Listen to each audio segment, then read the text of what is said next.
Et quand il dit que je suis le Dieu d'Abraham, d'Isaac et Jacob, voici mon nom d'éternité, en éternité, de génération en génération, c'est encore caché, c'est un mystère, donc c'est difficile à déchiffrer.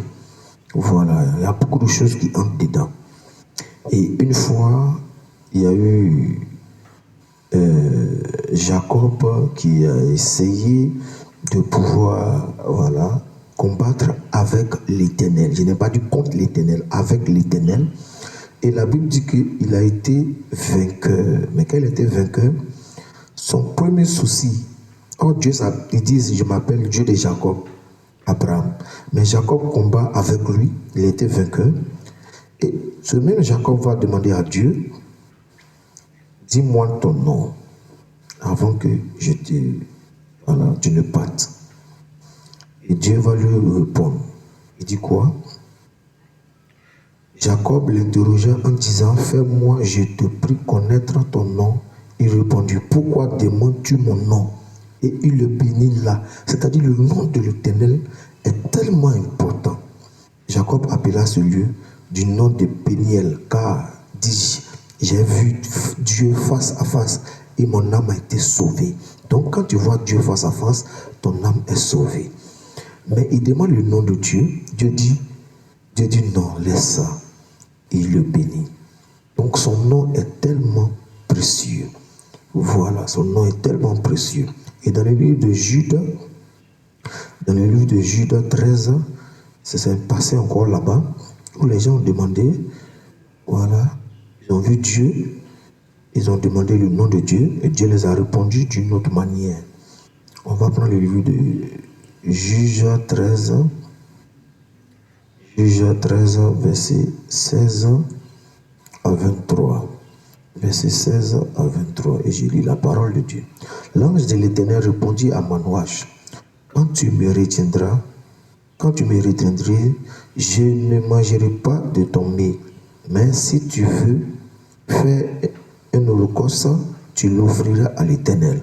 Manoach ne savait point que ce fut un ange de l'Éternel.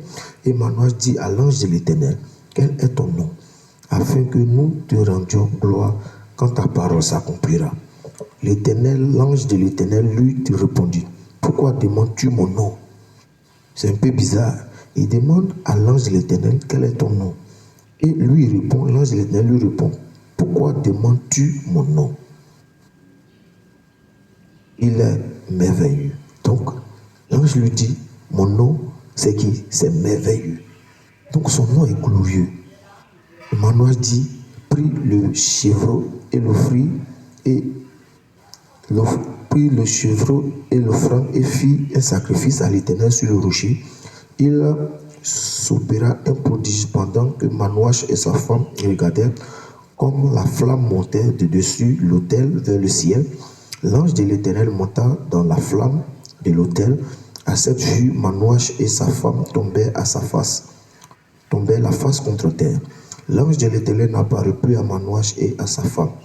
Alors Manoach comprit que c'était l'ange de l'Éternel. Et il dit à sa femme, nous allons mourir quand nous avons vu Dieu. Nous allons mourir parce que nous avons vu Dieu. Sa femme lui répondit, si l'Éternel eût voulu nous faire mourir, il n'aurait pas pris de nos mains l'holocauste et l'offrande.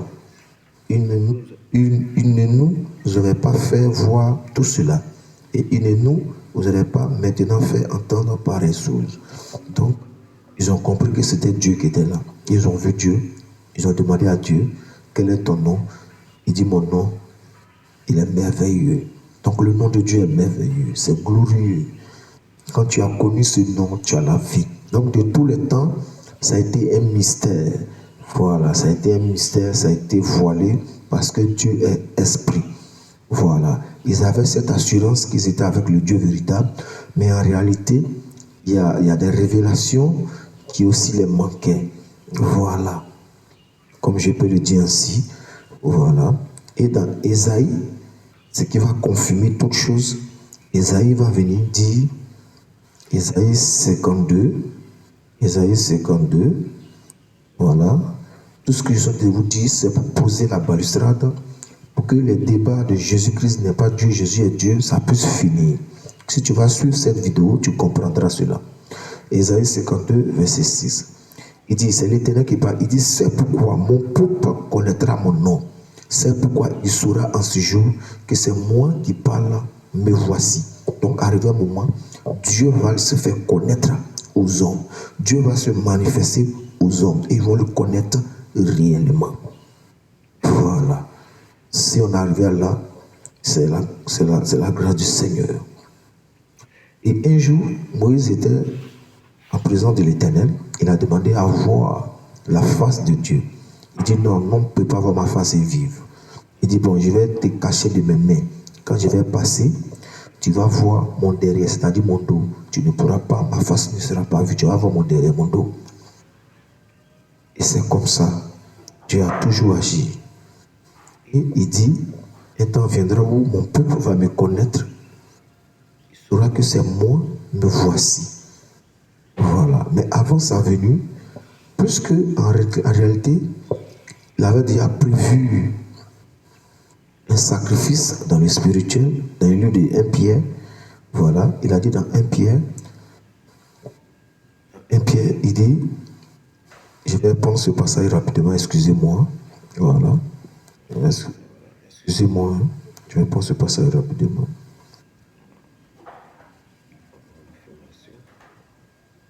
Je vais prendre ce passage rapidement.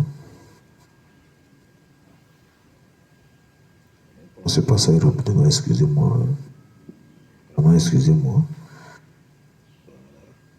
On ne conduit pas le Seigneur. On peut avoir une ligne et c'est le Seigneur qui ajoute encore des passages pour pouvoir éclairer ce que nous faisons. Voilà.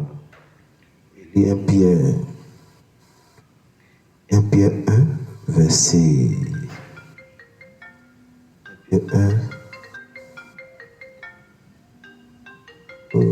Pierre 1, il dit, sachant, à partir de 18, il dit, sachant que ce n'est pas par des choses périssables, par de l'or et de l'argent que vous avez été rachetés, de la vaine manière de vivre que vous avez hérité de vos pères, mais par le sang précieux de Christ, comme d'un agneau sans défaut et sans tache, prédestiné avant la fondation du monde et manifesté à la fin des temps à cause de vous, qui par lui croyez en Dieu, lequel a ressuscité des morts. Donc on parle de la mort du Christ, c'est quelque chose qui a été prédestiné avant la fondation du monde. Pourquoi? Parce que dans le plan de Dieu, il va y avoir un péché. Et le péché, pour pouvoir l'effacer, il fallait le sang, un sacrifice. Et c'est comme ça, Dieu a programmé les choses. Et en son temps, cela va se marquer. Cela va se réaliser, autant pour moi. Comme je disais, dans le livre avant sa venue, dans Ésaïe 35, face au péché, les gens étaient troublés et Ésaïe va dire des choses. On va lire d'abord